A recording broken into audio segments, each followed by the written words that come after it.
Сайн байцгаана уу хүнд үзэгчтэй. Өнөөдөр манай дефакто нэвтрүүлгийн зочноор Сингапурын Куан Югийн их сургуулийн үндэсний их сургуулийн профессор Нуно Деликадо оролцож байна. Нуно Дэликадо Хэлэлцээр нийгмийн энтрепенершил хүний хөгжлийг спортоор дамжуулан дэмжих олон улсын зөвлөх. Бизнесийн чиглэлээр шилдэг тооцогддог энэ сая сургуульд 2009 оноос хойш профессороор ажиллаж байгаа тэрээр 2014 оноос эхлэн Сингапурын үндэсний их сургуулийн харьяа төрийн бодлогын сургууль мөн профессороор ажиллаж байна. Португалийн олон төрөлт спортын төрлийн 4 удаагийн авраг бөгөөд Португал, Испани, Англи, Титум, Итали хэлийг эзэмшжээ. Стартап, хэлэлцээ хийх, маргаан шийдвэрлэх чиглэлээр Сингапур, Хятад, Малайз, Португал зэрэг олон улсын тэмцээний шүүгч, дасгалжуулагч, зөвлөхөөр ажилладаг. Good evening, sir. Good evening. Welcome to the show. Thank you very much. You have been, you are a sportsman, you are a social entrepreneur, you are a professor, lecturer, so many interesting things to talk about. Let's first of all talk about what is social entrepreneurship. Social entrepreneurship. Social entrepreneurship is about using business models, business ideas, processes, tools to address social problems, world problems. So it's some people describe it as the mix of Mother Teresa that wants to solve social problems and help people improve their lives, with the entrepreneurial skills of a Richard Branson or other famous entrepreneur that's very focused on developing a certain business, an organization, a solution to problems, and scale that up so that more people can get positively impacted. What a particular project you can describe about social entrepreneurship to explain better to our audience. Right. So, if you don't mind, let me share a bit about my social enterprise, Sport Impact. That's a social enterprise with the mission of human development through sport. And we define human development as the empowerment of people to take charge of their lives and live lives, create the lives they want, create the futures they want.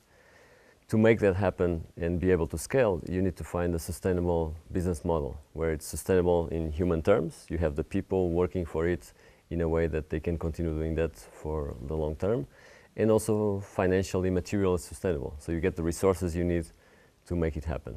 Well, let's talk about more details about how you actually health issue, overweight, social problems that modern world sees, faces every day, and half of them don't know what to do, right, etc. So please tell us how you see the best way to get really having human development through sport.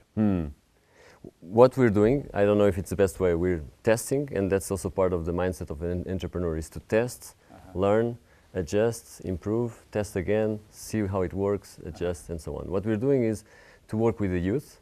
We work with youth between 15, 25 years old, and we teach them leadership, management skills, facilitation skills, so that they can be leaders, youth leaders. How do you select those young people, and the scale of the work?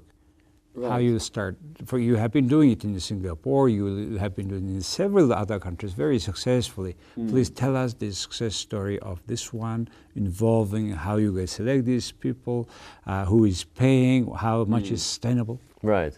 So actually we started in Timor-Leste. It's a very small country, 1.2 million people, but with very big problems in terms of poor education, poor healthcare, poor access to water and sanitation, good nutrition, and so on. So how do we get these youth to work with us? We advertise a program, youth leadership camps, sport for life workshops, that's how we call them. They have to sign up. A way to test their commitment, they have to pay for it. And that helps with the sustainability. So they pay things like $1 for a 1 week workshop, or $25 for a facilitation skills trainer workshop. That helps make the business sustainable. Yeah, but you cannot cover the cost with $1. Well, in Timor-Leste you cover many costs. You don't cover, for instance, maybe my time.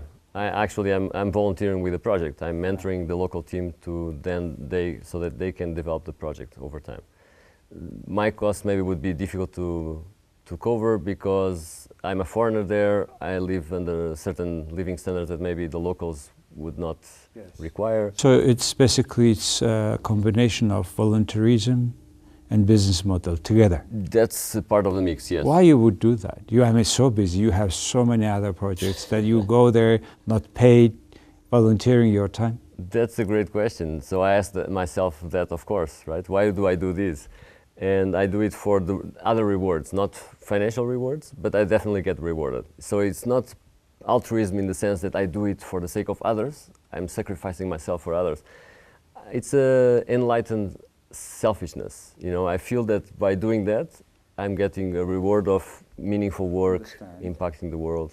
And so on. That you have self-fulfillment, satisfaction, that you certainly bringing certain value to other people, and you see in particular young people the changes in power. That's correct. Right? That's correct.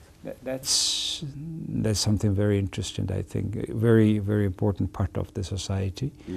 You have been yourself sportsman, pentathlon. That's right. Please tell us about that. What is this about? Involves 5 disciplines: shooting, fencing, swimming, horse riding, and running. Shooting, fencing, horse riding, swimming and running. Yes. And running. Okay. And shooting, how distance? It's 10 meters shooting, and nowadays it's done with laser pistols, so you cannot kill anyone with it. Okay. It's environmentally friendly, actually. Okay. Even no bullet. Light, no bullet. Okay. Fencing? Fencing with épée. There are 3 weapons, and we use épée as the weapon. Horse riding, how long? It's a short jumping course, so it's a short short minute jumping. or so, 400 meters with Okay. 12 obstacles, and we go around Wow. jumping. And how about swimming? Swimming is a 200-meter Freestyle? freestyle, yes. Okay, running? Running is 3.2 kilometers. 3.2 And it's mixed kilometers. with the shooting, so it's shoot and run together. It's more than even triathlon, a combination of all these different sports. Why you got interested in this pentathlon? Friends, crazy friends who said, "No, you want to try this?" I went to do a biathlon, so just swimming and running, and I saw them doing all the other things, and I thought, this is great, I want to experiment the whole thing. That explains your curiosity or your interest in childhood or your possibility you had, as advantage you had with your parents, etc.? I think my parents always supported, but they always asked, "Nuno, make sure your grades are good." So when I was very involved in sports, dedicating many hours, 30 hours per week at some point to training sports. Certainly you good with your grades. I could keep up the grades. If you yes. have reached that level, you speak English, you speak Portuguese, Spanish, right? Yes. And Italian, A and bit of Italian, and Tetum, the Tet- language of Timor-Leste. Timor-Leste. So, I mean, what does it take to learn all those languages and to work and to travel so much as you do? I feel very grateful and privileged for being able to have been traveling the world and having people like friends in Mongolia that invite me to come here, learn about a new culture, new country. I've been here for just a week, so it's very new to me. What are you doing here? I came to run an executive program on negotiation skills and a social entrepreneurship bootcamp. So 2 different programs with 2 different target audiences. Executive skills of negotiation. That's correct. You have been writing several books on that. One of the bestsellers also. And books not yet, some articles. Some articles. Okay. Books upcoming perhaps, yes. Executive skills of negotiations, what else? And the social entrepreneurship bootcamp. Social Entrepreneurship bootcamp. It's like a military style of, not military in the physical sense, but in the intensity. Well, how long it takes this boot camp? It's 2.5 days. It starts 1 day in the afternoon, evening. And you did already? Yes, we did it last Wednesday. We had 21 participants. How many students? We had 21 participants. Wow, and who are there? Most of them were young people in between high school and undergrad, or early years of undergrad. How do you see the enthusiasm? Oh, they were super excited. They were very committed to learning, to working on their ventures. So the purpose of the bootcamp is for them to work on their own ideas of how to solve social problems with business models. And we take them through 10 different tasks, exercises, where they clarify what they want to do. And at the end, they have to pitch to a jury and explain what my project is. Did they? And they did it. Was in Mongolian, so I confess I didn't understand a lot of it, but the feedback I got from my colleagues was that they were very committed, many of them, or several of them, wanting to actually do it this week after the program ended. And we look forward to seeing the results in the future. But the main purpose was raise awareness of social entrepreneurship as an empowerment tool. You, even a young person, old person, any age, any gender, any type of qualification, can take charge of, take responsibility for your life and your community. What kind of social particular problems they were addressing the most? There were several problems. Some were solving their own problems. The youth of this young age, 20 years old, who faced the challenge of getting employed when they finish their studies. So they're looking into skill development of these youth. How can they get internships, job opportunities earlier in their life so that they can, when they finish their undergrads, be fully employed and using their skills to the fullest potential. Others were working on kids, younger kids issues in the Gur district. Things like having access to safe and affordable transportation to get to school or to other places where these kids may need to go. We're trying to solve, through business model, certain problems. Yes, problems that they felt passionate for. Tell us about this negotiation skill. What is this about? Negotiation skills is, for me, is the most important skill we should learn in primary school. Everywhere, yes. Yes. Oh, okay. It is about getting what we want in life, ideally in a way that we can meet the interests of all parties involved. So if I'm negotiating with you, I would like you to achieve your objectives, while I can also achieve my objectives at the same time. Yes. And this negotiation skills program was brought to Mongolia by Educated Initiatives, a local NGO, who invited me to come and facilitate this program. Basically, it involves translating these negotiation skills into practical tools, systematic structures where you can analyze a negotiation, prepare for it, negotiate, and then analyze how it went so you can keep learning over time. And the idea is to go deeper on understanding what people really want from a negotiation, which is something we often miss. We often stay at the surface. We listen to the demands, and then we get stuck because we cannot find mutual ground, common ground. The idea is to find what you really care about, what I really care about. The most important skills for best negotiations. I would say the most powerful weapon in negotiations is asking good questions. Asking good questions, open questions, why questions, what for, how, especially the why. Why do you want that? What for do you want that? What do you want to do with this? These are powerful questions that will help dig deeper into what people really want, and therefore then understand what could be solutions, options to meet those interests. Very interestingly, you have formed or created a program of negotiation skills at the Kуan University. How come? Well, they have not been doing that, and what is the reason they started doing it? Actually, they were doing something some years ago, and I was friends with the person who was before teaching negotiations there, but he left. He went back to Canada, where he's from. And I thought, so who is going to teach negotiations now? And as a negotiator, I felt, why don't I take a proactive stance on this, and I offer my services to build a negotiations course or rebuild the How many credit hours? It's a course of 39 hours over a semester, over two and a half months, and with a lot of homework. So students have to practice a lot in real life. They have actually to go out and negotiate real projects with real stakeholders in the real world.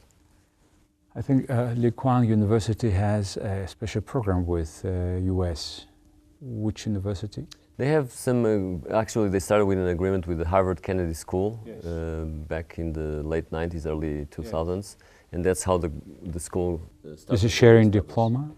Right now, I believe there's a shared degree with the Columbia University in New York.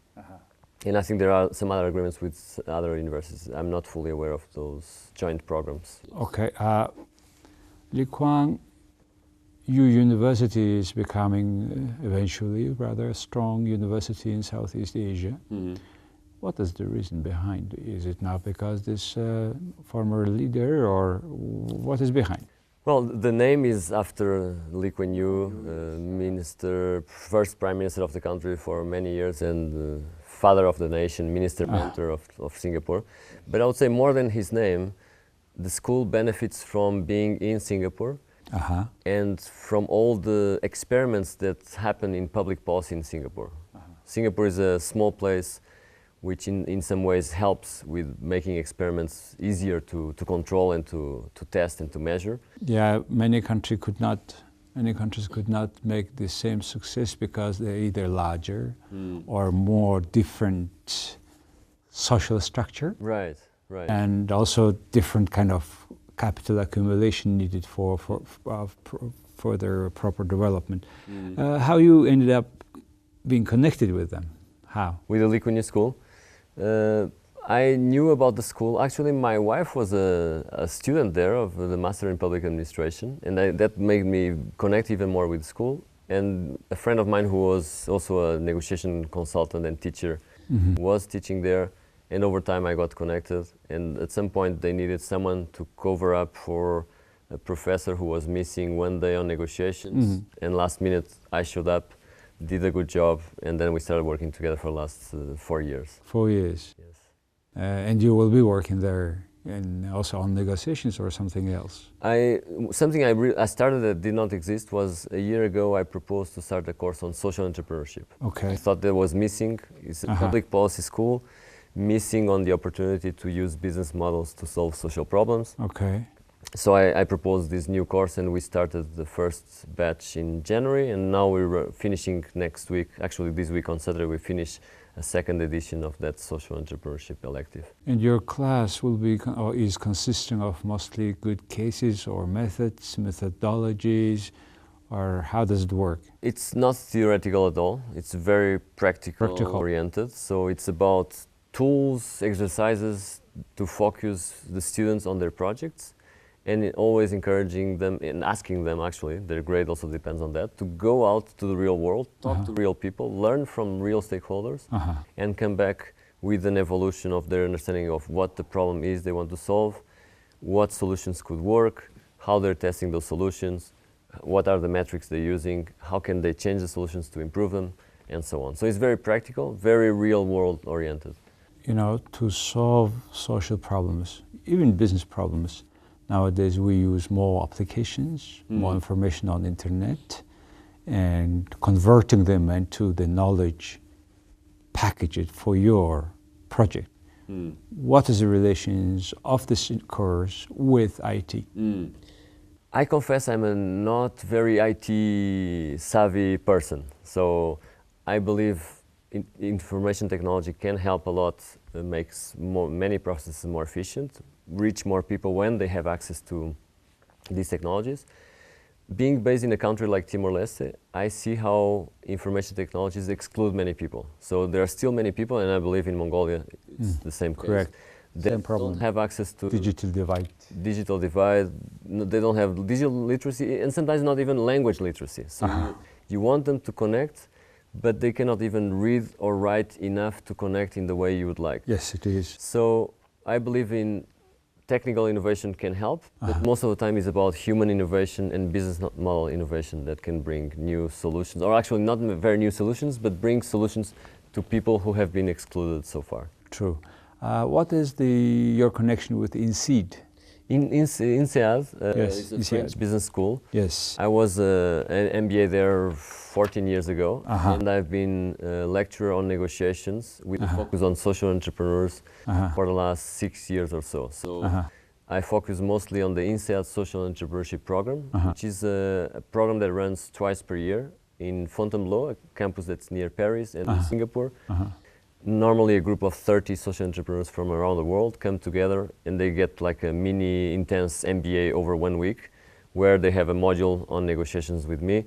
And I'm very privileged to be able to get a bit of their positive energy, transform the world energy by interacting with them every year for 1 or 2 days that I'm together with them. You said mini MBA on social entrepreneurship. Yes. Through the program of INSEAD. Yes, it's called the INSEAD Social Entrepreneurship Program. It's a 6-day program. It's 6 days program. Expensive program? The tuition is 4,000 something euros, so it is expensive. For INSEAD, it's not the most expensive program. It's actually regarded as a socially priced program. Why this so much heat? I mean, what makes that expensive? Location? I would say it's a mix of things. Is the cost of the school, the existence of the school, very good facilities, good faculty, well-paid faculty. All in Paris? In Paris or in Singapore. So there are actually 3 campuses, but the 2 programs are one in near Paris, Fontainebleau, and one in Singapore. And all have the same price? Yes. Singapore. Just one is Singapore dollars, the other is euros, but it's What would be the return on that investment? That's maybe a bit intangible sometimes. The most tangible could be that the social entrepreneur goes from a stage where they're a bit on a roadblock, that they don't know where to go. They're looking around and... Tell us some success story of graduates. Some success stories of graduates. Well, let me think. There's one that I'm actually working with right now. Her father developed a game, like dominoes, kind of a puzzle game, to learn language and to learn math. And when she came to INSEAD, they were on a situation where they didn't know where to go with their game. They had a name for it, which was ABCD Español, because it started in Spanish. They're from Colombia. But they didn't know how to brand it, they didn't know where to take it, with whom to work. And they decided actually to start to call the project Literacy for All, and have as a mission to give access to all people who are nowadays excluded from literacy, normal language literacy, not even digital literacy, to be included. And so what they started doing was to adapt the game that was developed in Spanish to English language, to Gujarati in India, they have a project there, to several dialects or smaller languages in Guatemala, in Central America.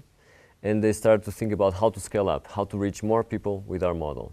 I'm now helping this lady, the director, Catalina Gonzalez, director of Literacy for All, to use the game for a pilot in Timor-Leste, to teach local kids the Portuguese language, which is official language, but most teachers actually don't know the language.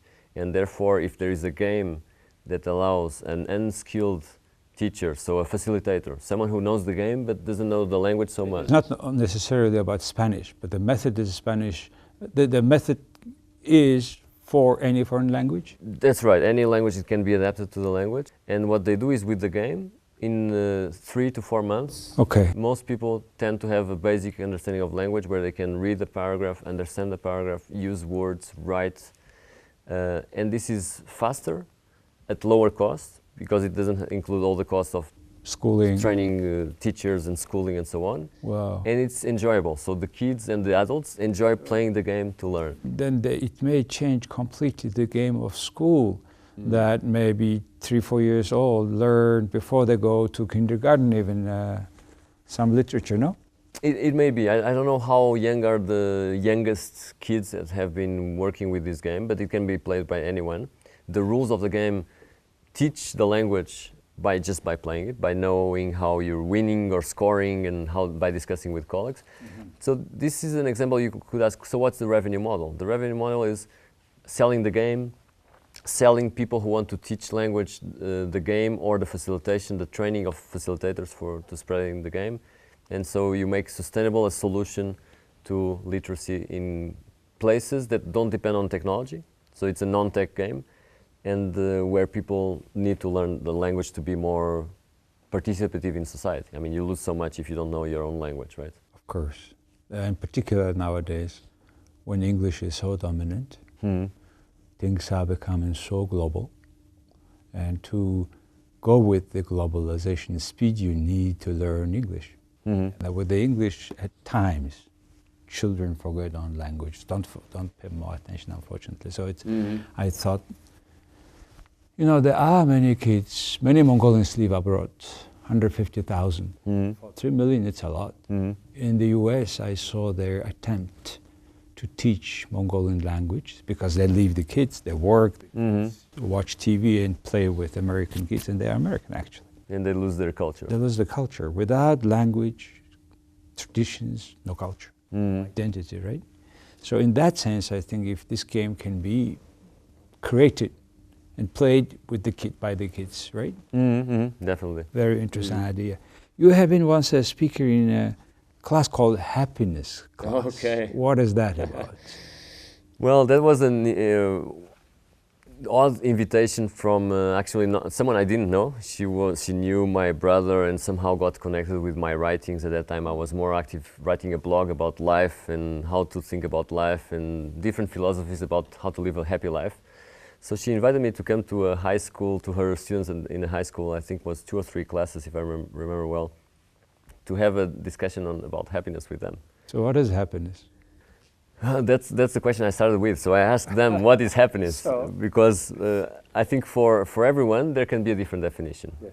My definition is around fulfilling our purpose in life. It's feeling that we are in balance with ourselves and others, and it involves a lot others' happiness for myself also to be feeling happy.